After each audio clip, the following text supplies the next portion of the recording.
Okay, good day everyone. So this is basically just the revision of the previous week's lecture, which is about the application of different group of enzymes, okay, particularly the carbohydrates, the lipases and proteases that we already take a look in the previous lecture notes, okay, in the industry. So this is the lecture outline.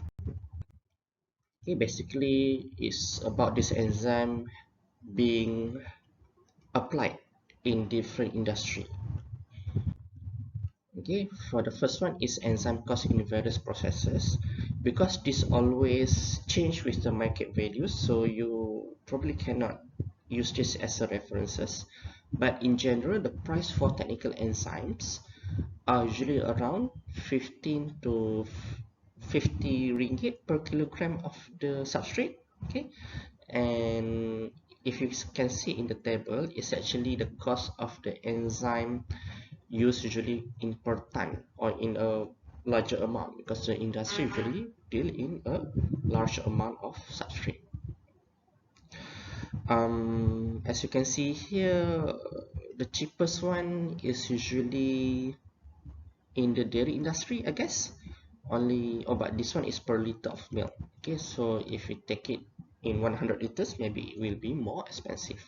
So here maybe the clarified fruit juice and wine is probably the cheapest one, okay, compared to the other industries. Okay, most of the food enzyme application is the use of endogenous enzyme system, okay, to produce tea, coffee, cocoa and fish sauce, and also to remove toxin and so on. However, there are also a significant use of exogenous enzyme as processing aid or as food additive, as you can see with the use of chymosin. As you can see in this figure, enzymes are usually used in food and beverages. Okay, for example, in the production of the alcoholic drink, the production of the fruit juice, okay, the production of cheese and so on.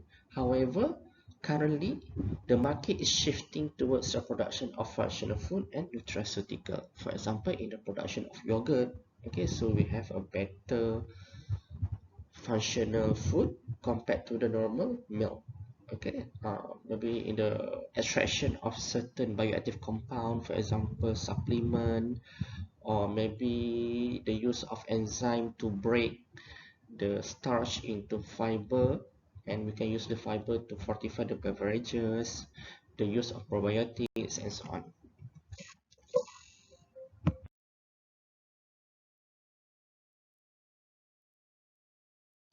So these are the examples of the industrial enzymes that is used in the market right now. Okay, as you can see, there are plenty uh, of carbohydrates being used in the industry. For example, for the starch conversion, for the production of syrups and so on.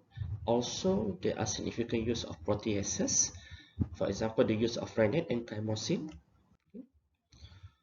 the use of lipases in the industry, and most of these enzymes are being extracted from the microorganism, because as you know, the use of microorganism can produce a more uniform type of enzyme, and also the rate of the production can be controlled.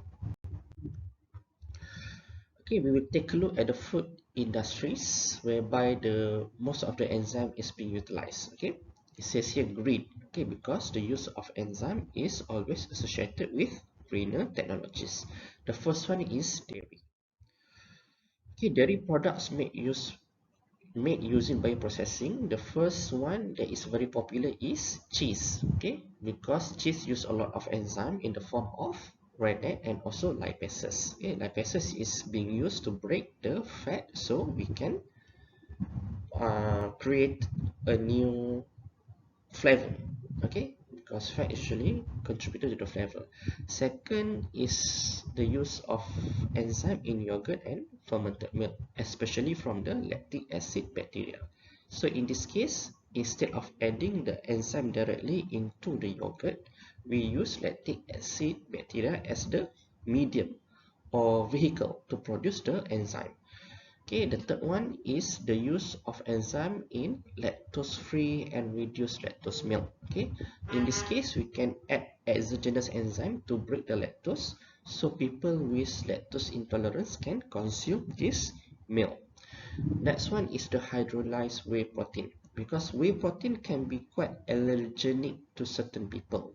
So by adding the protease that break the enzyme, we actually can reduce the allergenicity of the whey protein, and we can make it into a simpler amino acid that can be easily absorbed by a human being.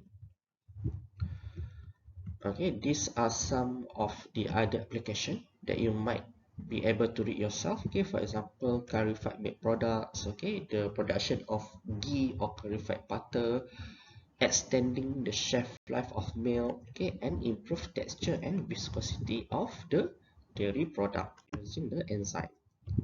This is the graphical representation of the production of cheese, and as you can see, this can be a very good graphical abstract if you want to draw this one and send to the journal. Okay, in my opinion, the better the graphical abstract is, the easier for you to get accepted by the editor during the review of the paper. Okay, as you can see here, this is the unit processing of the production of the cheese, and some of this unit processing include the addition of exogenous enzyme in order to produce the final product of cheese. Okay, even though sometimes the enzyme is not added during the process, during the ripening or during the fermentation of the cheese, before you get the ripened cheese, okay, the microorganism in the cheese that usually comes from the environment will produce the enzyme that cause the final taste of the cheese. Okay, in my opinion, usually the lipase is the one that is responsible for ripening of the cheese. Second, fruit and vegetable. Okay, as you can see in this pie chart, okay, the first most consumed beverages is the carbonated drinks, followed by the fruit juice, and fruit juice use a large amount of enzyme during the production. Okay, for example, for the fruit juice, the biggest amount of the fruit that is being used is apple, followed by, I think the second one is orange. In the fruit and vegetable industry, usually the enzyme is used in different part of the production. For example, for the beverages production, okay, fruit and vegetable liquefaction, okay, maceration, bioextraction, clarification, okay, fruit peeling, okay, to make it easier to peel, debatoring of citrus juice, because citrus juice sometimes they got this compound that can cause bitter taste. Okay, so we want to improve the flavor. Oxygen removal, because oxygen in the fruit juice can lead to the oxidation, and also we want to improve the texture of fruit and vegetable. Okay, because if we keep them in storage for too long, they can soften. So by doing certain treatment, for example, we deactivate the pectinase, the texture or the crunchiness of the fruit and vegetable can be retained. Okay, these are the important enzymes in food industry. The first one is pectinase. Okay, as you know, pectinase is a very popular enzyme in fruit and juice industry. Second is cellulase. Third is amylases. Okay, to convert the starch into sugar. Cellulose, and then deringenase. Deringenase is to debitter. Okay, remove the bitterness of the food product, especially from citrus fruit. And then glucose oxidase to remove the oxygen, and also to remove not remove oxygen, glucose oxidase to remove the glucose, and others. These are some of the processes that involve in the production of a fruit juice. For example, the three most important part of the production of fruit juice is extraction, liquefaction, and maceration. Okay, based on the name, you can already kind of predict what process is happening. For the extraction, is actually the breakdown of the cell wall and membrane in fruit to extract the fruit juice. Liquefaction is the process to liquefy, to increase the flow properties of the fruit juice. and maceration is to soften the fruit juice and releasing the flavor compound. Okay, all of these processes usually use two major types of enzyme. The first one is pectinase and the second one is cellulase.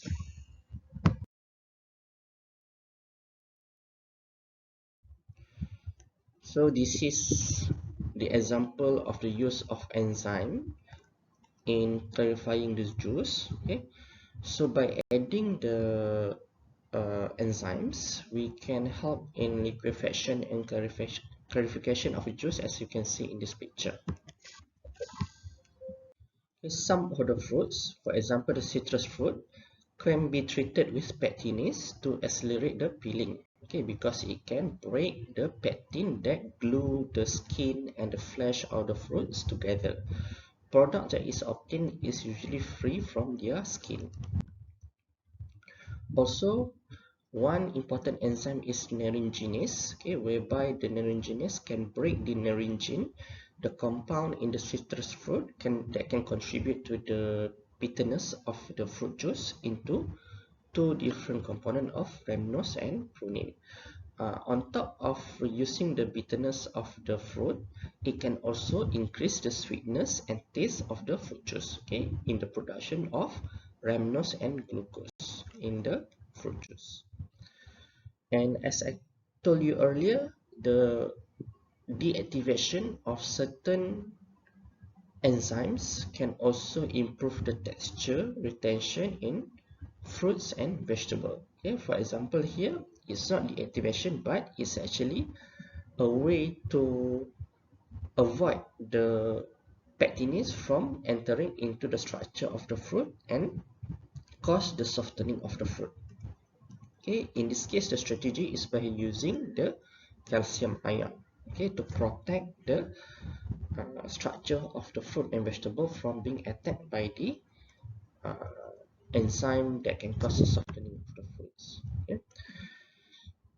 So this is the process flow that can be used. Okay, for example, the fresh or frozen fruit or vegetable can be immersed in a solution that containing the calcium ion and also the enzyme.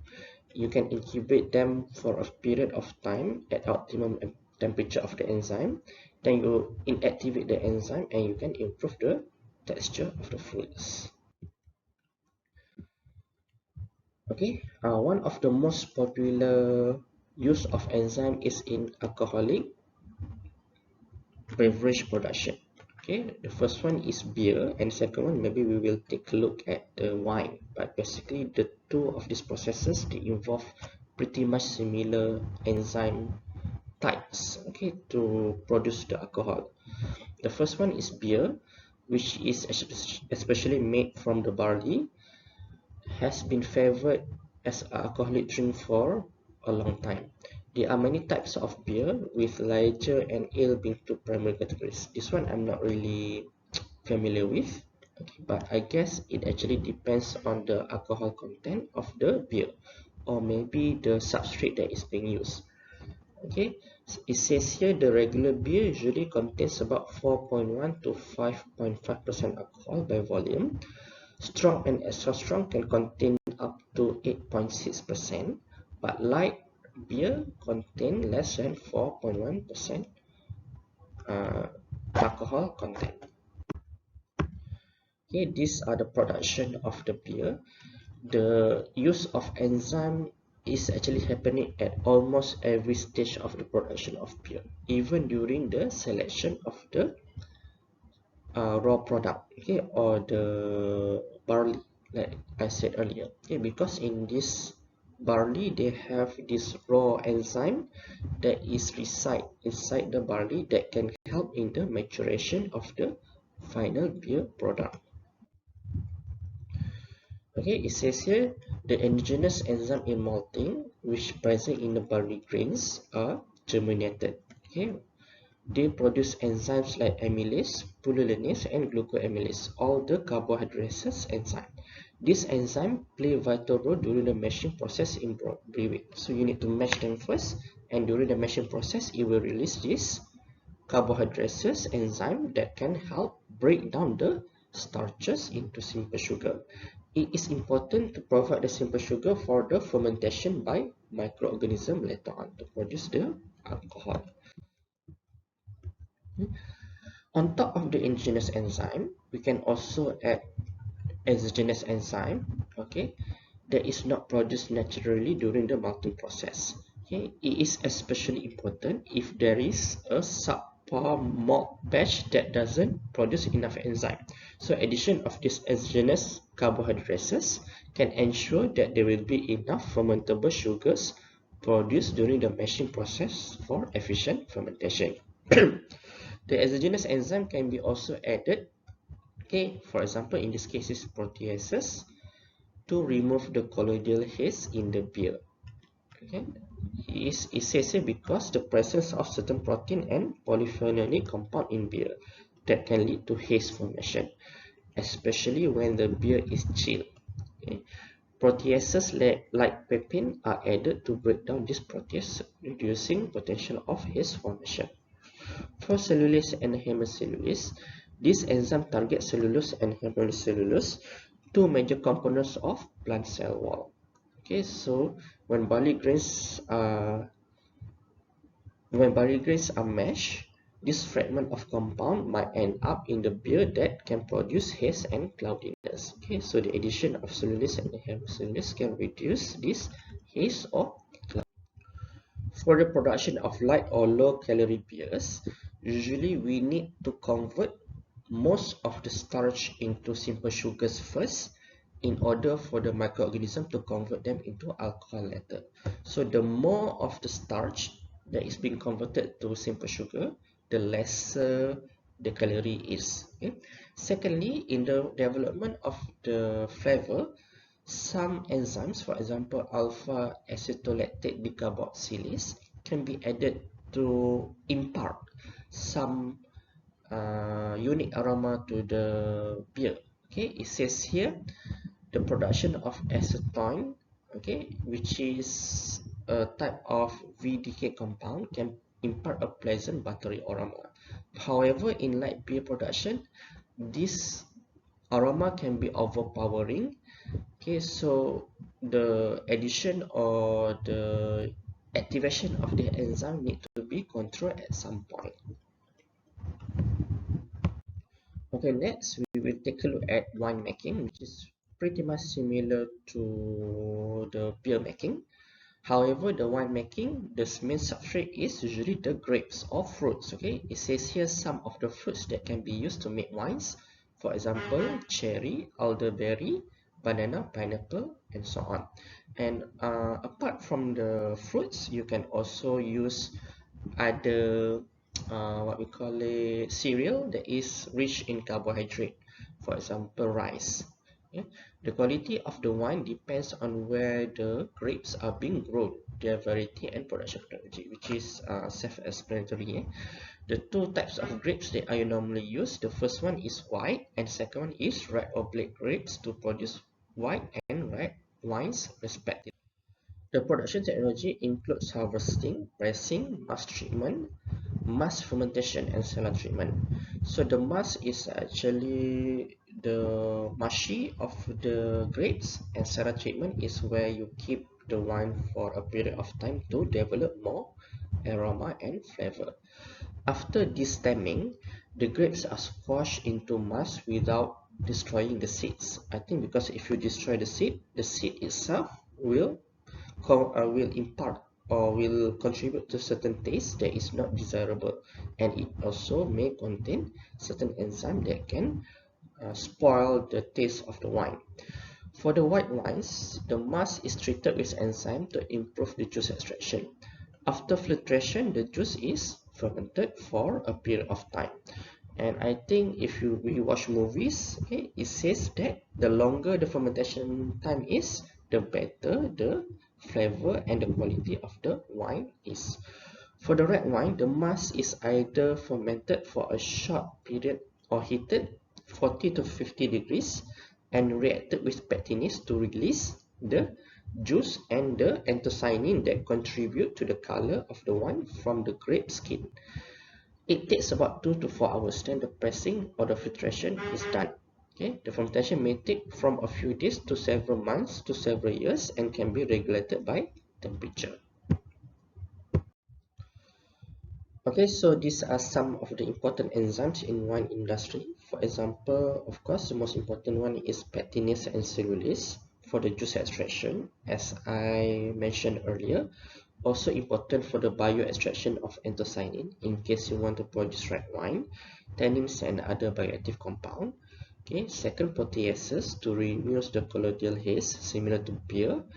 Next, beta-glucanase to remove the beta-glucan from the grapes to reduce viscosity. Okay, because beta-glucan is very viscous, so that it can also aid in filtration. Okay, next is also the use of certain carbohydrates to degrade the, in this case is xylate, which is a component of hemicellulose. Also to improve the extraction rate, reduce the viscosity and improve the filtration. And lastly, to reduce the glucose content to produce low alcohol wine. Okay, I think this one is the glucose oxidase.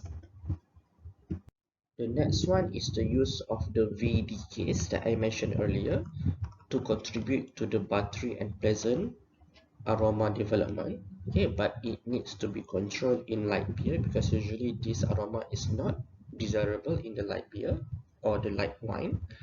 Okay, the next enzyme is to remove urea from its precursor of ethyl carbamide, which has revealed potential for carcinogenic activity. Okay, this one is urease.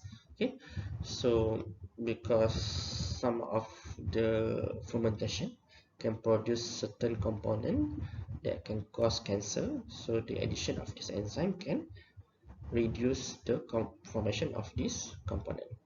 Next is the lysozyme to destroy some of the pathogenic bacteria in the wine.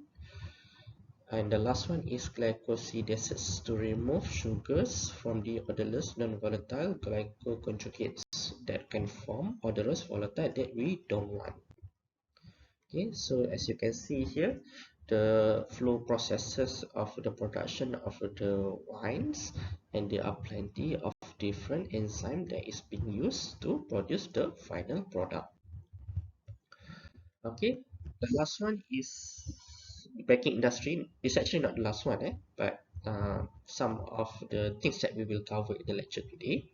The bakery product can include many types of flour related products, for example sourdough bread, cakes, cake pastries, biscuits, the normal white bread, the brown bread, and so on.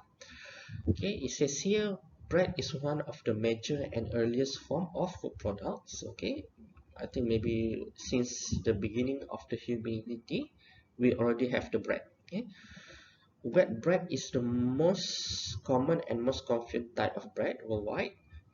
Bread making is based on several fundamental complex processes of physical, chemical, and biochemical changes, like the evaporation of water, volume expansion and production of porous structure, denaturation of protein, okay, gelatinization of starch, transformation and browning reaction, which are all combined together essential for the final quality of the final product of the bread.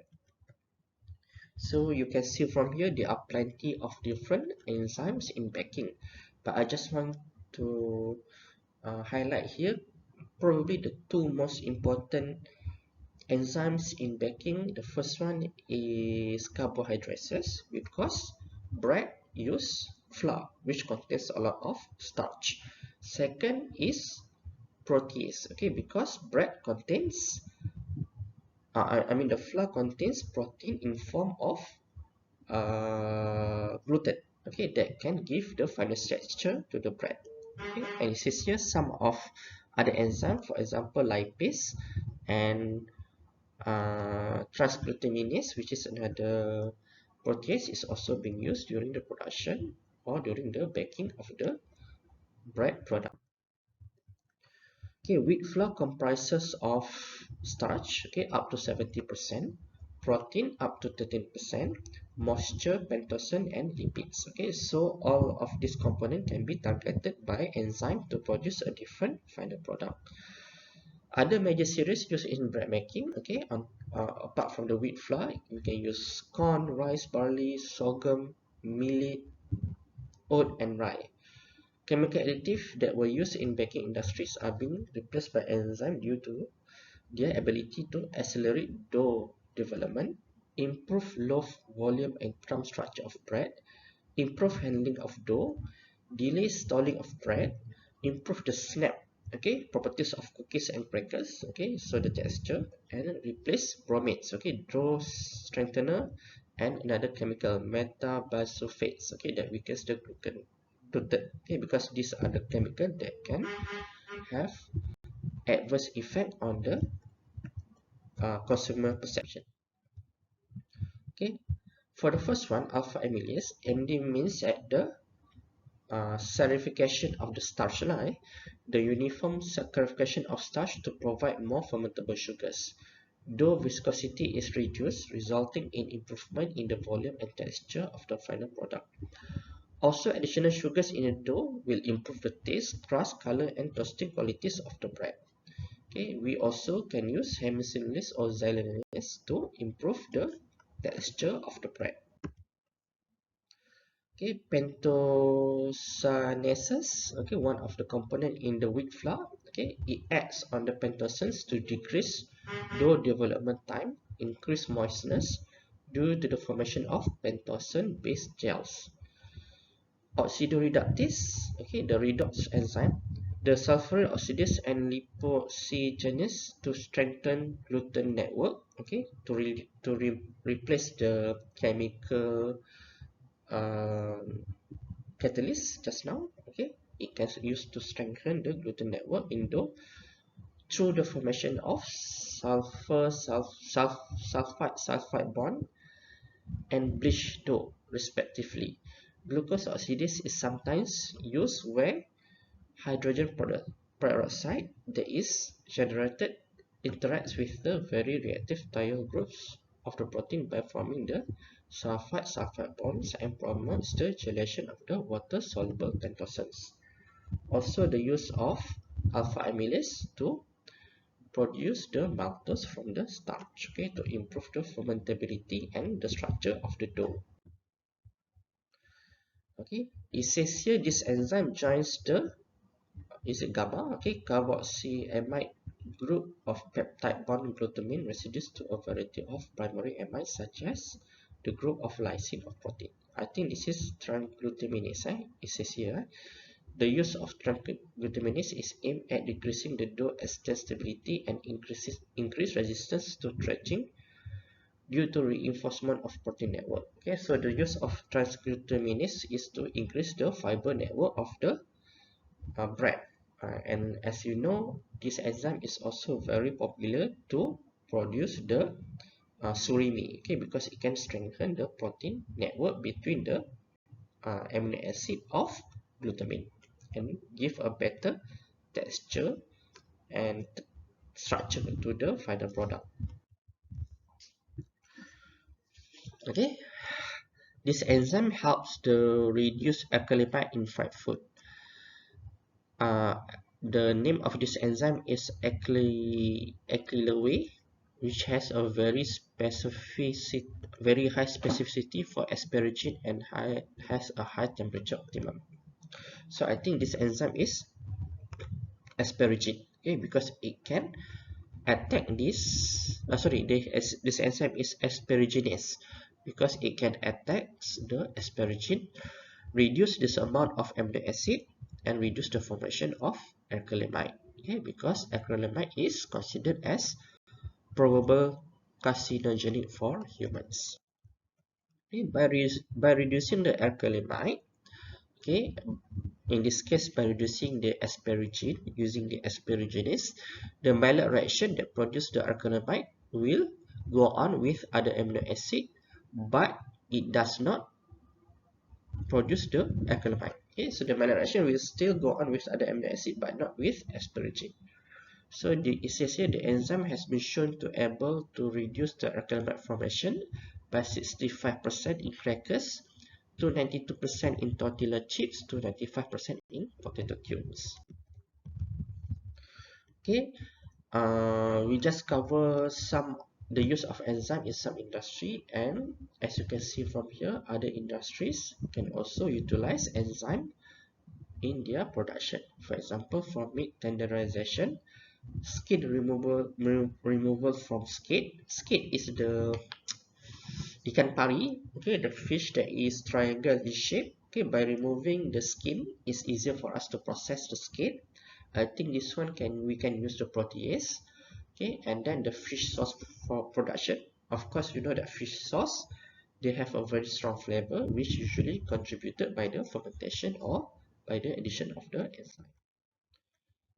Okay, so the summary here, it says that the success in enzyme application is due to the ability to relate structure to the function of enzyme. Enzymes are the good example, exemplary agents of green technology, okay, because it is not as harmful and usually have greater perception for the consumer in terms of green technology.